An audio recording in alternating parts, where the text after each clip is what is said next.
Assalamualaikum, Salam Malaysia Madani, Kanta 744 mendahului berita. Kita mulakan dengan rangkuman berita utama dalam segmen esensi.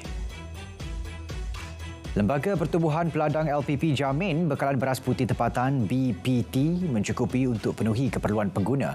300 daripada 700 tan BPT yang diperuntuk kepada LPP telah dipasarkan di 40 premis jualan bawah LPP.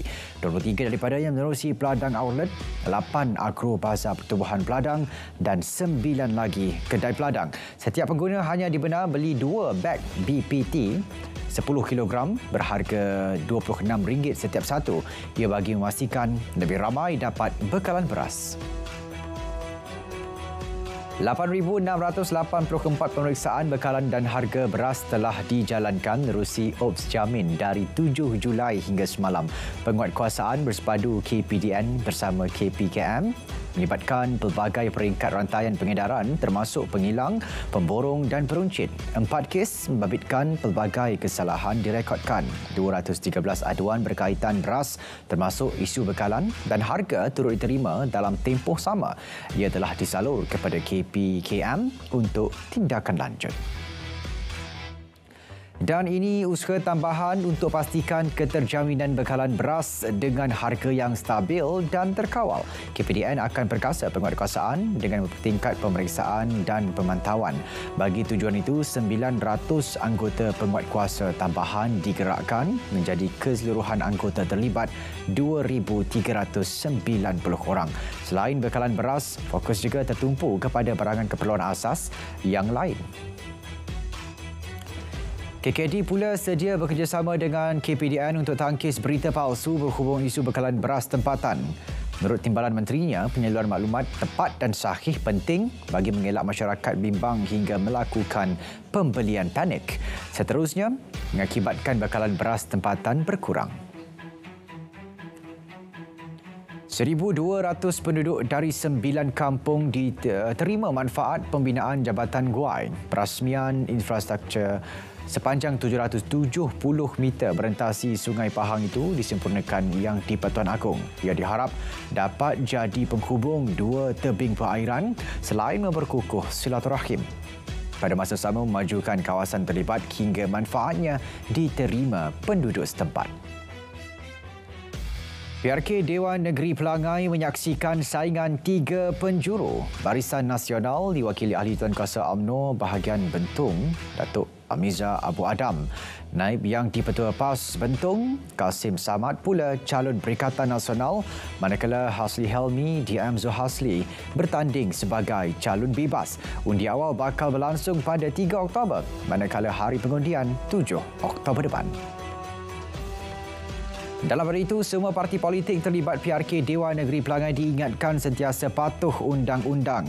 Ia termasuk tidak menyentuh isu kaum, agama dan institusi diraja 3R sepanjang tempoh berkempen. Tindakan akan diambil tanpa kompromi terhadap sebarang pelanggaran undang-undang.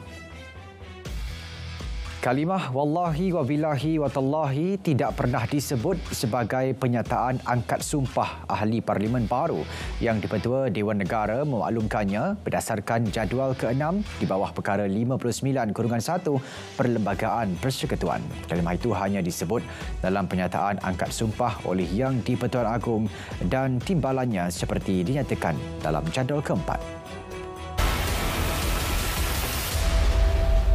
85% kes pertikaian tuntutan yang didaftar di Mahkamah Syariah seluruh negara sejak 2019 hingga 2022 berjaya diselesai secara damai menerusi prosiding suluh tanpa melalui proses perbicaraan. Yang di-Pertuan Agong bertitah pencapaian itu berjaya tingkatkan kewibawaan sistem perundangan Islam di negara ini. Justru pengurusan Mahkamah Syariah termasuk kedudukan hakim dan peguam syar'i perlu terus diperkasa. Kerajaan sentiasa cari penyelesaian untuk membolehkan rakyat Malaysia yang mempunyai kepakaran kembali menyumbang dalam negara. Menurut Perdana Menteri, kementerian berkaitan sedang mengenal pasti mereka yang boleh menyumbang untuk kembali ke tanah air. Seterusnya ditempatkan dalam bidang kompetensi tertentu bagi membantu Malaysia. Lebih ramai rakyat bukan Bumi Putra diseru sertai ATM. Menurut Menteri Pertahanan, penyertaan kelompok itu masih rendah iaitu sekitar 3% sahaja.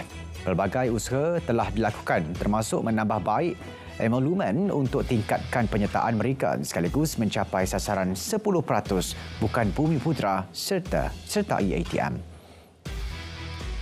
3 mayat warga Sri Lanka ditemukan di sebuah stor rumah kedai 4 tingkat di Kampung Kovi Hilir, Sentul.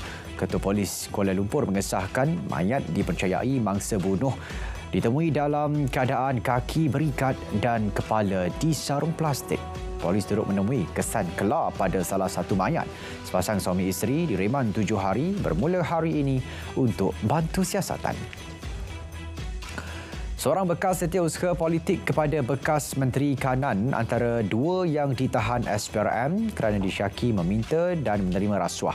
Perbuatan rasuah itu sebagai balasan meluluskan projek percetakan buku kira-kira 80 juta ringgit membabitkan sebuah kementerian secara rundingan terus. Kedua-dua individu berkenaan ditahan ketika hadir beri keterangan di Ibu Pejabat SPRM. Mereka direman 4 hari sehingga Selasa.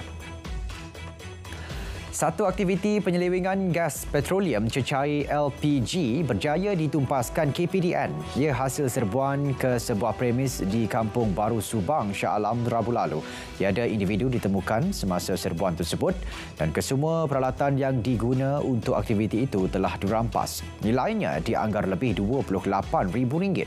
Siasatan lanjut sedang dibuat bagi mengenal pasti individu dan syarikat terlibat. 6 lelaki ditahan kerana disyaki terlibat kes samun sebuah kilang elektronik di Ipoh. Suspek berusia 27 tahun hingga 47 tahun itu ditahan menerusi Op Cargo Karsem di beberapa lokasi sekitar Ipoh, Pulau Pinang dan Selangor. Dalam kejadian 14 September lalu, kilang berkenaan dipecah masuk sekumpulan lelaki yang bertindak melarikan sejumlah bahan logam mampat dianggar bernilai RM180,000. Kesemua suspek direman 5 hari hingga 26 September untuk siasatan lanjut.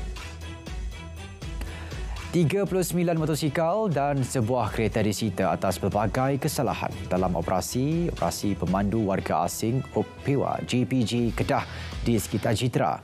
Menurut pengarah JPJ Kedah, operasi dijalankan susulan banyak aduan diterima berhubung warga asing memandu kenderaan tanpa dokumen sah.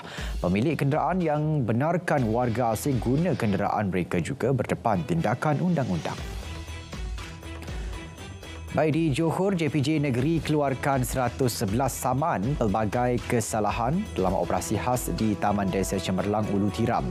Turut disita 34 motosikal ditunggang warga asing. Kesalahan yang direkod termasuk tiada lesen memandu, lesen tamat tempoh, tiada perlindungan insurans dan kesalahan teknikal kenderaan.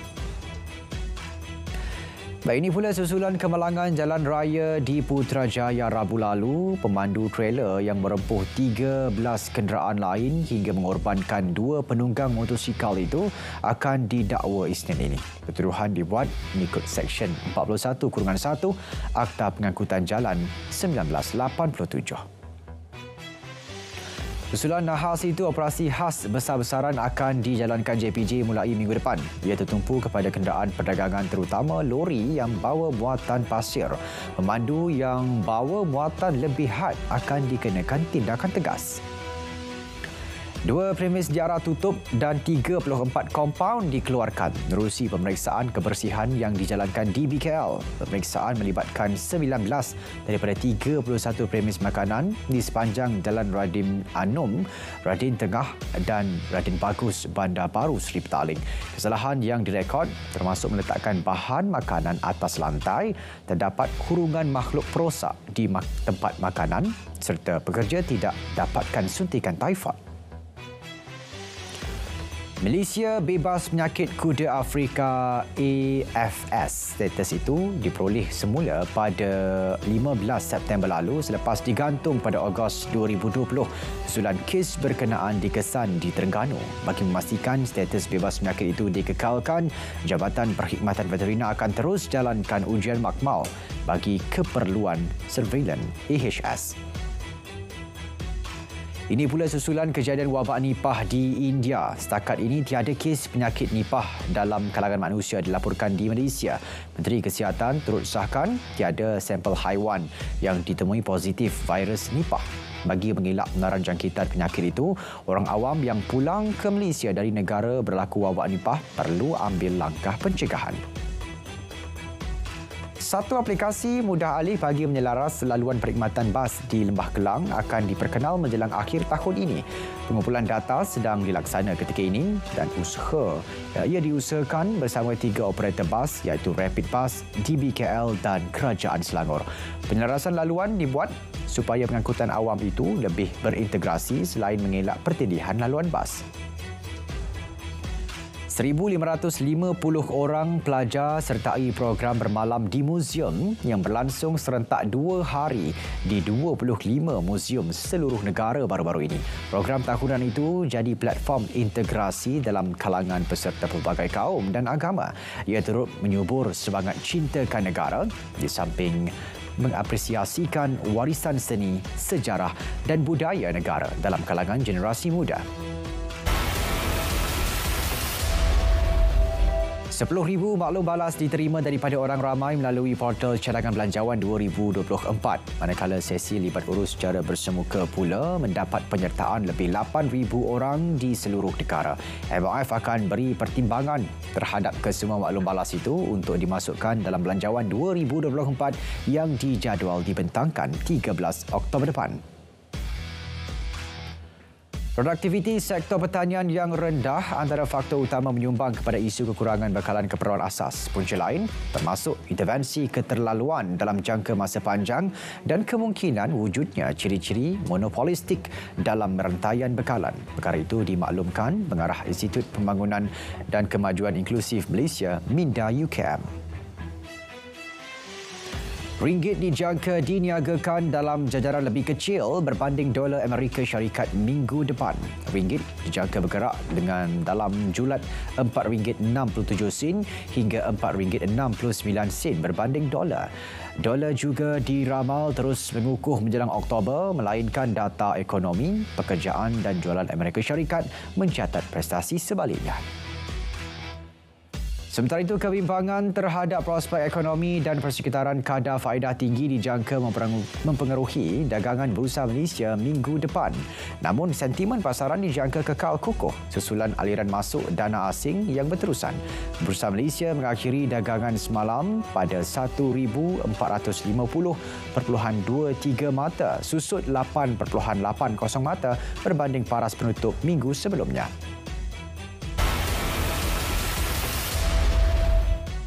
Pertempuran di tebing barat terus memuncak menyaksikan rakyat Palestin bangkit memprotes keganasan Israel. Di sepadan antara Semenanjung Gaza dan Israel, penunjuk perasaan warga Palestin membakar tayar sebagai tanda bantahan. Mereka menuntut pengepungan yang dihadapi selama 20 tahun dihentikan selain membantah pencerobohan rejim ke atas Masjid Al-Aqsa. Konflik Palestin turut menjadi perhatian di Perhimpunan Agung PBB ke-78. Isu berkenaan dibangkitkan Bangladesh yang mahu perjuangan membela hak rakyat Palestin diteruskan. Tingkah laku mengganggu keharmonian sosial di Palestin dianggap sebagai jenayah serius. Bangladesh juga sedia menyertai operasi pengaman PBB demi memastikan keamanan global terpelihara.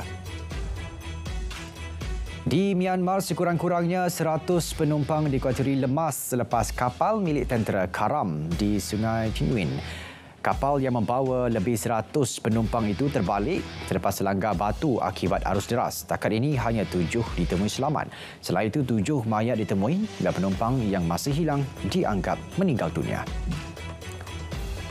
Presiden Joe Biden mengumumkan penubuhan Pejabat Pencegahan Keganasan Senjata White House yang pertama di Amerika Syarikat. Ia bertujuan menangani kes kematian akibat insiden tembakan, terutama melibatkan kanak-kanak. Negara Uncle Sam itu merekodkan lebih 500 insiden tembakan dengan 30,000 kematian keganasan senjata api direkodkan tahun ini.